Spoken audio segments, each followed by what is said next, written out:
welcome back to another episode of The Follow-Up. I'm Eden, this is my dad Noah, and every week we sit on my bed and have a conversation about something we want to talk about. So this week we're going to talk about after-school activities. You were telling me earlier that a lot of parents are talking about how to schedule their kids and what is too much. Mm-hmm.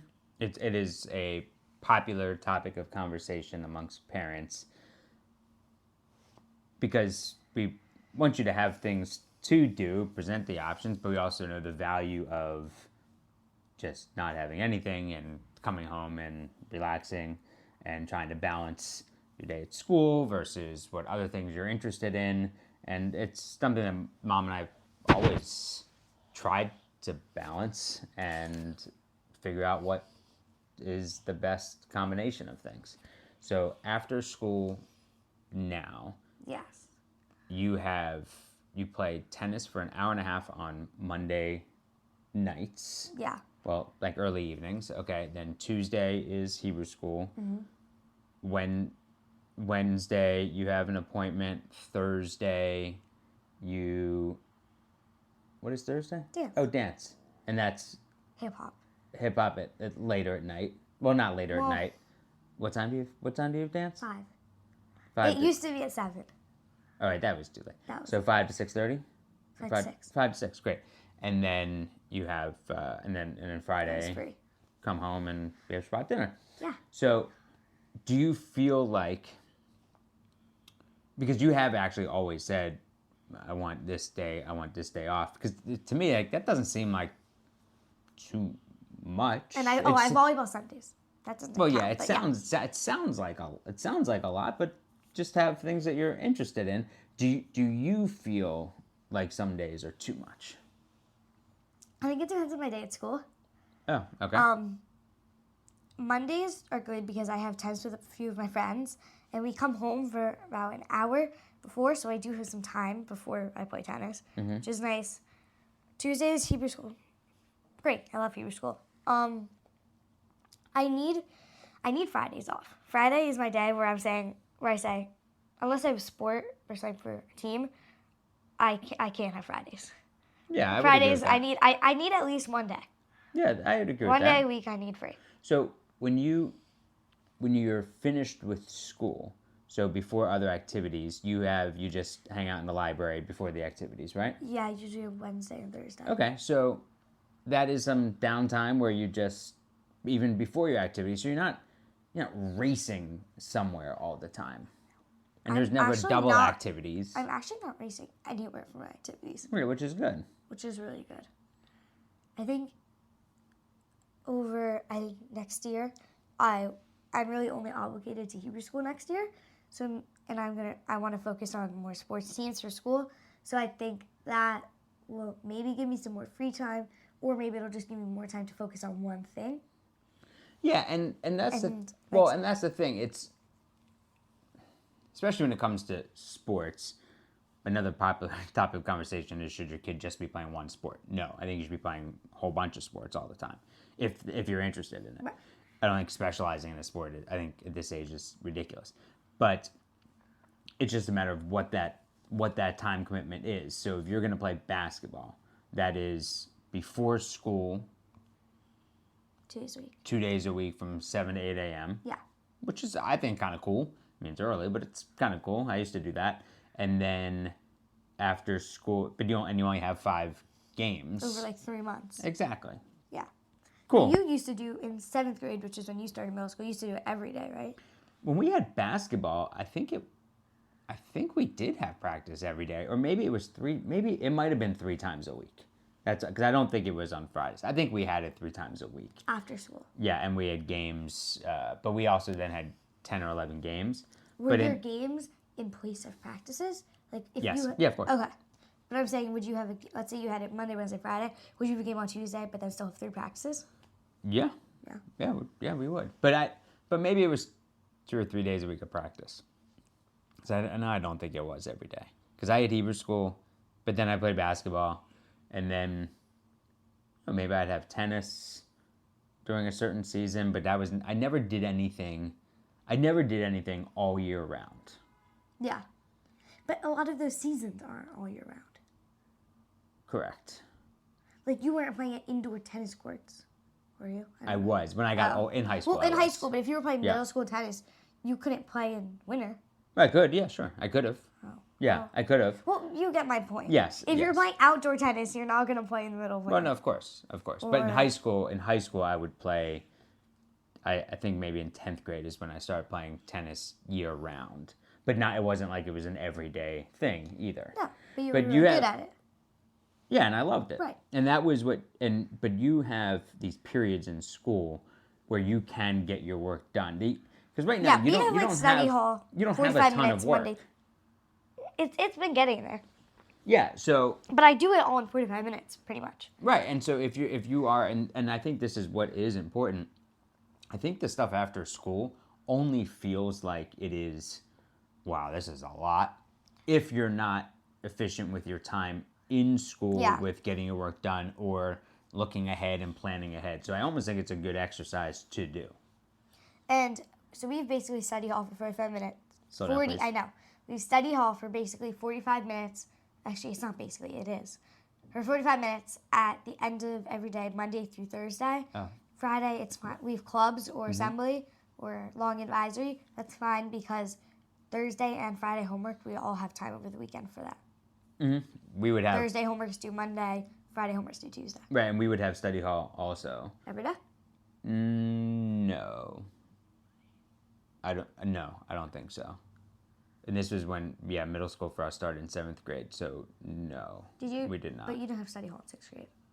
No, it was still elementary Elementary school. school. So, but I used to have, I'd play basketball after school. I'd have Hebrew school. I'd have, baseball in certain seasons. And then a lot of the time was just, you just came home and played with friends. And Yeah. but the difference here, and sometimes it sounds like a lot, but the difference in New York City is it's not like you can just go out on your own and go shoot hoops in the driveway. Right, It just like, doesn't work. It doesn't work that way. Or I can't call my friend and say, hey, can I come over in 15 minutes and just ride my bike over? Correct. There are major differences when you say, oh, this is my schedule, and then because also sometimes in New York, so far we've been pretty fortunate with the area where your things are in, but it like where Mom and I grew up in the suburbs, it was all right. So maybe you had to drive 20 minutes somewhere, no big deal. Like, But I here know- you might have to take the subway. Might have to be on the subway for 45 minutes. Right, I know some people in my grade, they do tennis, and not where I go, but it's really far. I think they take a car. It's like the tennis place drives them. Mm-hmm. But it's a decent car ride. I think it's 40 minutes, Yeah. maybe? Right. Yeah. Mm-hmm. And then I don't know if their parents have to pick them up there or... No, I think they get. They get I think taken that. back. Yeah, I think you go back and forth. But still, if you have class at this time, then you're probably getting less. Actually, it depends, but that's like a long time. It's a long time. If you're going 40 minutes there, then you have like an hour and a half or hour, and then you go 40 minutes back. Mm-hmm. That's like more time than you're playing. And you also have to know yourself. So you are someone who does not like to feel rushed. No. So that's why you wake up at 6 o'clock in the morning to leave at 7:25 because you like to have the time. You don't want to be rushed. I don't like being rushed. Mom doesn't like being rushed. We don't like you being rushed. And so this works out. And the same thing then at night because you need a certain amount of sleep. Yeah. You do. So if you have things that go too late or there are too many things after school, like back to back, then you want, then we like to have dinner together. There are then you like to be able to like have some downtime in the evening. Yeah. It doesn't not every day is going to work out that way. Right. But It the mostly majority does. of the time it does. Yeah. Yeah. So as long as you're feeling okay with what you're doing. Do you think about something we hear a lot as parents is a kid says, I'm bored. You do say that sometimes. I mean, every kid does. Do you see the value, and if so, what is it, in being quote unquote bored? Yes, I do know that because you sent me an article about it last year. I did? Yes, you did. Why is it good for kids to be bored? Okay. Well, what did it say? Well, I don't remember exactly what it said, but Did you read it? yes, I read it. Okay, good. Well, yeah. And then well, one of the things is it's good for kids to just have that downtime and also to figure out what to do by themselves. Correct. Yeah. Yeah. So use your imagination. You can, you could look through your baseball cards. You could read a book. You could draw. You could write a letter. Like, yes, it's not. So what's funny is that if kids say they're bored, like say you said you're bored, but if we had say scheduled tennis, then basketball, then something else right after school, and there was no time, then you'd say, this is too much. Right. So you have to figure out what to do at that other time, and it's okay just to do nothing. Yeah. I think on Fridays, I like to sit on the couch for a while when I get home from school. Mm-hmm. And that's, Yeah, it's the end of a long week. for me. Same thing that I would like to do at the end of a long week. Yeah, like I think this Friday, I had first period, I had a history map quiz, which was on all of Europe, pretty much, which was very hard.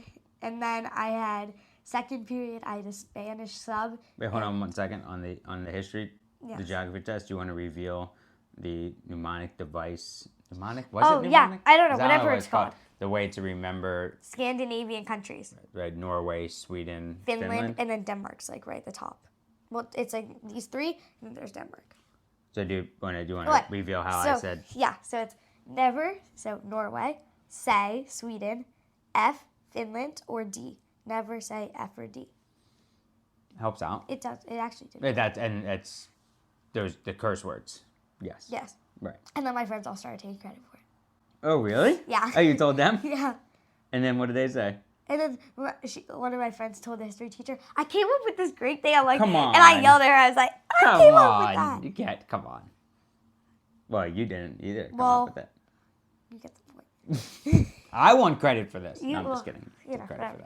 that. Okay, no. so okay. Spanish. And then we had a you Spanish sub, and sub. everyone was yelling the whole time, and it was just Chaotic, yeah. chaotic, very chaotic. And then third period, I had math, and math just isn't my favorite subject, and it's just not my thing. Well, I'm not bad at it, but it's just not my favorite. I used to like math more. Yeah, Now I don't like math. it'll come back around. It will. And then, but math, like everyone in my class, I promise you, every single person said that was the longest math class ever. It felt like 3 hours. And then we had drama, and we took a quiz, and our drama teacher was 20 minutes late, so the quiz took me like the whole class. Yeah, so you had a long day. So I had a very long day, understand. and when I came home, I literally sat on the couch for But that's an a- hour. But that's all right. It was good. Yeah. But that is all right. Are there things that you want? Are there other things you want to be doing after school that you're not currently doing?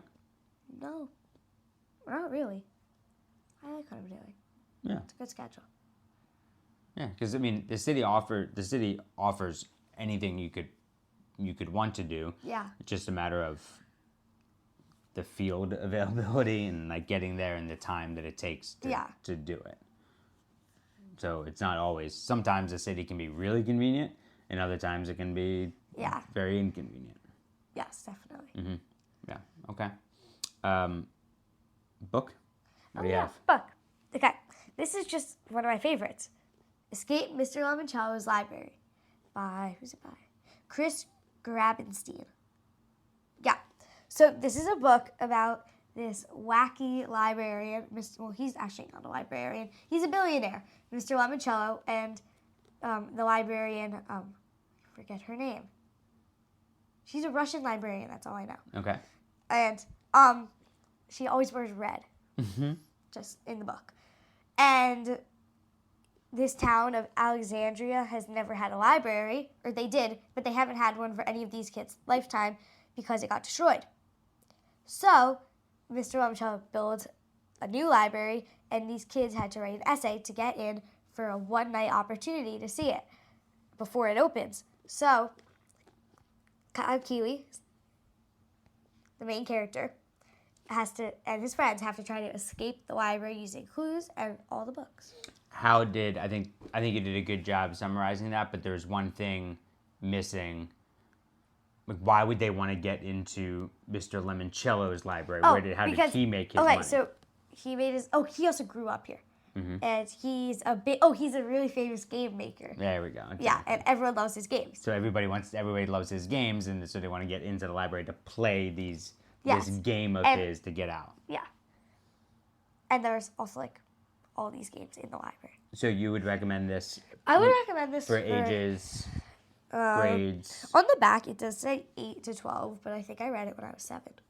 Okay, So it depends on your reading level. sure. There's nothing in this book it's a great book. It's just really funny. Yeah, it's not inappropriate. It's not or inappropriate, anything. right? So yeah, so it's It's just reading level. You've loved these books for a while. I think there's 5 books, and then here we hold this for 1 second. I'll be the model here. Yeah, and then there's 5 books, and then there's Mr. Lemoncello's first game, and this is a prequel. Is that what it's called? Mm-hmm. Prequel to the series, but Prequel to the library series. yeah. So there's 5 of these. Then there's the prequel. Yeah, there's the prequel, but I kind of liked that I read this one first. I read all of these first, and then this one came out later. But I think you should read these first.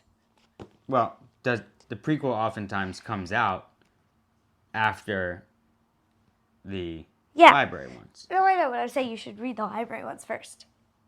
Oh, Should read the okay. prequel. Since they're out now, gotcha. Okay, all right, good to know. All right, I love you. Love you.